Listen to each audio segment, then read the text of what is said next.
Welcome back to sort of call talk. हमारे एक बार है उमर खान कराची से। वो कह रहे हैं कि सर मैंने इन्वेस्टमेंट की थी बहरिया टाउन में, वहाँ पे एक कंपनी है, उनके साथ वो एक बिल्डिंग बना रहे थे, बट उसमें प्रॉब्लम ये है कि उनकी बिल्डिंग थोड़ी सी डिले हो गई। उसके बाद उन्होंने थोड़े से रेट इंक्रीज़ कर दी। तो मैंने उनसे रिक्वेस्ट की कि यार आप जो है इसको रेट मेरे लिए ना इंक्रीज़ करें, मैंने तो जिस रेट पर आपसे चीज़ ली थी मुझे उसी रेट पर ही दें। अब वो कह रहे हैं उन्होंने मुझे ये ऑप्शन एक दिया है कि अगर आप हमारी कंपनी ज्वाइन कर लें और हमें अगर आप 2-3 कस्टमर दे दें तो उसके बाद ये है कि हम आपका रेट इंक्रीज़ नहीं करेंगे, वरना आपका भी रेट इंक्रीज़ होगा। तो इस पे बात करते हैं कि जब ये कंपनीज इस तरह की सिचुएशन में आ जाती हैं और वो फिर जब बंदों से कहती हैं कि यार आप मज़ीद कस्टमर लेके आएँ, मज़ीद कस्टमर हमारे इसमें नेटवर्क में डालें सो दैट कि आपके लिए फ़ायदा हो, तो इस सिचुएशन से कैसे निकलना चाहिए, आइए इस पर बात करते हैं।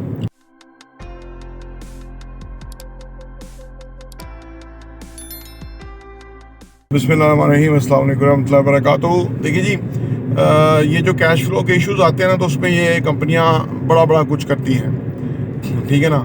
और उसमें आपको कोई इंसेंटिव देती हैं, कोई ये है वो है। ठीक है, कैश फ्लो का प्रॉब्लम आना एक चीज़ है, लेकिन अगर जेन्युइन नहीं है, लोग गलत हैं, ठीक है, कल को किसी के साथ प्रॉब्लम हो सकता है, तो बिल्कुल आप उनका साथ ना दें, बिल्कुल। उसकी वजह ये कि आप तो फंसे ही फंसे हैं, औरों को फंसाएंगे तो कल को तो उन्होंने आपसे पूछ रहे हैं, उनको तो वो नहीं जानते, आपकी बेस के ऊपर, आपकी फेस वैल्यू के ऊपर ही वो खरीद रहे हैं चीज़।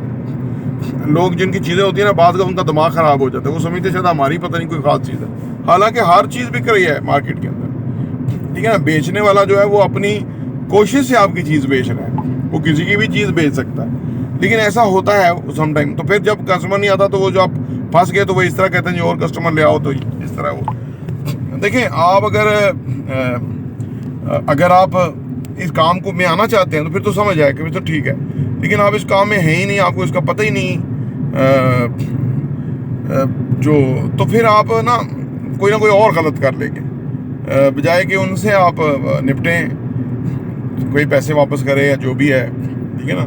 थोड़ा सोशल प्रेशर डालें उनके ऊपर, वापस आ जाएगा पैसा आपका। लेकिन वो आप कह रहे हैं जी आप और कस्टमर लेके आए हैं, तो ये असल में जो ये लोग हैं ना, ये बेसिकली सेल्स के लोग नहीं होते, ये लोगों की फेस वैल्यू नहीं होती, इन लोगों को काम आता नहीं, तो ये लोगों को किसी मुश्किल में डाल के तो उनको कहते हैं जी और भी कस्टमर लेके आओ, तो फिर हम आपकी जो है ना जान आसानी करेंगे। तो ये अपॉर्चुनिस्ट किस्म के लोग होते हैं, इनका कोई दीन मजहब नहीं होता कि भाई मजबूरी, अगले की मजबूरी से फ़ायदा उठाने वाला बंदा गलत होता है। तो लिहाजा अगर आपकी मजबूरी से वो फ़ायदा उठा के आपको किसी ट्रैक पे लगा ले, तो वो तो फिर गलत है। अगर आप खुद देखते हैं कि भाई प्रोजेक्ट जेन्युइन है, बंदे फंसे हुए हैं, जैसे हमने कईयों की मदद की कि भाई फंसे हुए थे, हमने कहा यार इनका मदद करनी चाहिए, उन्होंने हमें रिगार्ड दिया या नहीं दिया, रिस्पेक्ट दी या नहीं दी, हमारा ज़मीर मुतमिन हुआ और हमें अल्लाह ने अगर भी मदद फरमाई। मैं तो इस चीज़ का कायल हूँ। तो लिहाजा आप अगर देख लें जेन्युइन लोग हैं तो उनका साथ दें, अगर वो गलत लोग हैं या वो जैसे पैसे पहले मिसमैनेज हुआ और आइंदा भी मिसमैनेज हो जाएगा, तो फिर थोड़ा अवॉइड करें, कोशिश करें कि आप और लोगों को ना फंसाएं। अपॉर्चुनिटी भी देखने का बहुत बहुत शुक्रिया।